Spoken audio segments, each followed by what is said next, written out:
تو وہی ہے وَلَا تَلْبِسُوا الْحَقَّ بِالْبَاطِلِ، نہ خلط ملط کرو، نہ گڈمٹ کرو، نہ ملا جلا دو حق کو باطل کے ساتھ۔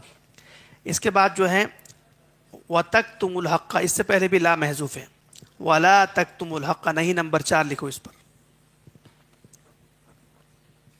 نہیں نمبر 4۔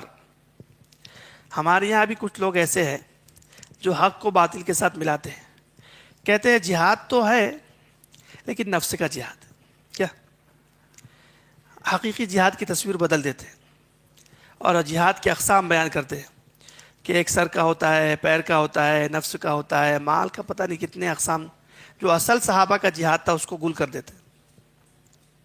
ایسے لوگ ہیں کہ نہیں؟ بہت، ہر تنظیم و جماعت میں ایسے لوگ، اللہ حفاظت کرے۔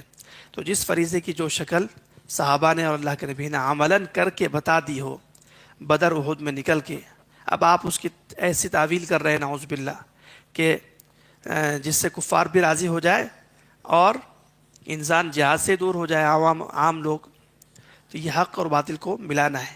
یہ تو مان رہے ہو کہ جہاد ہے، لیکن اس جہاد کی تقسیم کر کے اقسام نکال کے اس جہاد کی شکل بگاڑ رہے ہیں، تو یہ حق کو باطل کے ساتھ ملانا ہے۔ وَلَا تَكْتُمُوا الْحَقَّ، اور تم حق کو مت چھپاؤ، حق کو مت چھپاؤ۔ بعض لوگ تو حق کو بالکل ہی چھپا دیتے ہیں، کہتے ہیں جہاد ہے ہی نہیں۔ یہ کیا نام ہے اس کا، آج کل بہت سارے گمراہ فرقے آئے ہیں، تو ایک تو تھا قادیانی، اس نے مکمل جہاد کا انکار کیا اور کہا کہ اسلام میں چھوڑ دو اے دوستو جنگ کا خیال، دین میں حرام ہے قتل و قتال، یہ اس کا شعر ہے۔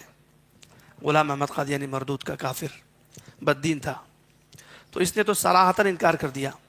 جاوید احمد غامدی ہے، یہ بھی ایک گمراہ ہے، اس نے بھی اسی طرح انکار کیا جہاد کا، کہتا ہے وہ رسول اللہ کے دور کا ایک معاشرہ اور کلچر تھا، بس وہ جنگ اس دور میں اس کا حصہ تھا، اب نہیں ہے یہ جنگ۔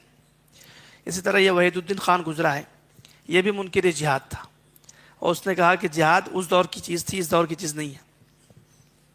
یہ صراحتاً انکار کرنے والے ہیں، لیکن کچھ ایسے ہیں حق کو باطل کے ساتھ ملاتے، اتنا تو مانتے ہیں جہاد ہے لیکن شکل تبدیل کر دیتے ہیں۔ تو یہ بنی اسرائیل کے مولویوں کی طرح ہمارے بھی مولوی اسی راستے پر چل رہے ہیں، حذو النعل بالنعل، جیسے ایک جوتی کا دوسری جوتی پر نقشہ ہوتا ہے نا، اسی طرح بالکل چل رہے ہیں، اللہ حفاظت کرے۔ تو وَلَا تَكْتُمُوا الْحَقَّ، حق کو چھپاؤ مت، جو اللہ نے قرآن میں بیان کیا اس کو بیان کرو، وَأَنْتُمْ تَعْلَمُونَ، اس حال میں کہ تم جانتے ہو۔ اس کی میں نے مثال دے دی نا کہ حق کو چھپاتے تھے، کہتے تھے نبی آخر الزمان کا ذکر ہماری کتاب میں تو ہے لیکن حلیہ الگ بیان کرتے، قد لمبا کر دیتے، آنکھیں الگ کر دیتے، اس طرح۔ وَأَقِيمُوا الصَّلَاةَ، اب دوبارہ اوامر شروع ہو رہے ہیں۔